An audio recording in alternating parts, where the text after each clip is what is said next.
പേരാവൂരിൽ K ശൈലജയെ മത്സരത്തിനിറക്കാനുള്ള ആലോചനയാണ് CPM, അതായത് സണ്ണി ജോസഫിന് ഒരു ചെക്ക് വയ്ക്കാൻ. എന്ന് വെച്ചാൽ പേരാവൂരിൽ മുമ്പ് കെ ശൈലജ ജയിച്ചതാണ്, CPM-ന്റെ സീറ്റായിരുന്നു. പിന്നീട് സണ്ണി ജോസഫ് വന്നത് പിടിച്ചതിന് ശേഷം തുടർച്ചയായി സണ്ണി ജോസഫ് തന്നെയായിരുന്നു. അപ്പൊ അത് തിരിച്ചു പിടിക്കാൻ വീണ്ടും ശൈലജ വരുമോ ഇല്ലയോ എന്നതാണ് ചോദ്യം. സിറ്റിംഗ് സീറ്റ് വിട്ട് വരുമോ എന്നുള്ള കാര്യത്തിൽ ഒരു ആശങ്കയൊക്കെ ഉണ്ട്. വന്നാൽ ഒരു കടുത്ത പോരാട്ടം നമുക്ക് കാണുകയും ചെയ്യാം. റിപ്പോർട്ടിലേക്ക്.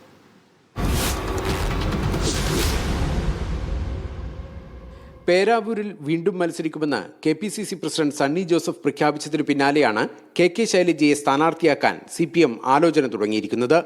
2 ടേം വ്യവസ്ഥ മാറ്റിവെച്ച് ശൈലജയെ പേരാവൂരിൽ 3-ാം അംഗത്തിനിറക്കാനാണ് നീക്കം.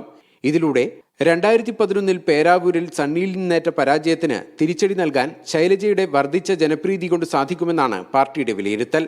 കഴിഞ്ഞ തവണ യുവനേതാവായ സക്കീർ ഹുസൈനെ രംഗത്തിറക്കിയപ്പോൾ 3000-ൽ താഴെ വോട്ടിന്റെ ഭൂരിപക്ഷം മാത്രമായിരുന്നു സണ്ണി ജോസഫിന് ലഭിച്ചത്. കെ ശൈലജ സ്ഥാനാർത്ഥിയായി വരുന്നതോടെ മണ്ഡലത്തിന്റെ ചിത്രം മാറുമെന്ന കണക്കുകൂട്ടലിലാണ് CPM.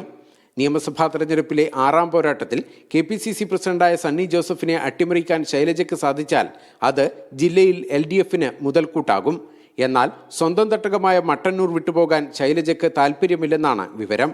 മട്ടന്നൂരില്ലെങ്കിൽ മത്സരത്തിനില്ലെന്ന നിലപാടാണ് ശൈലജ അടുപ്പമുള്ളവരോട് വ്യക്തമാക്കിയിട്ടുള്ളത്.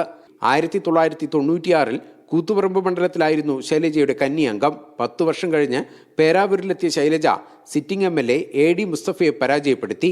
2011-ൽ പേരാവൂരിലെ പരാജയത്തിന് ശേഷം 2016-ൽ കൂത്തുപറമ്പിലെത്തിയ ശൈലജ സിറ്റിംഗ് MLA-യും മന്ത്രിയുമായ KP മോഹനെ പരാജയപ്പെടുത്തി.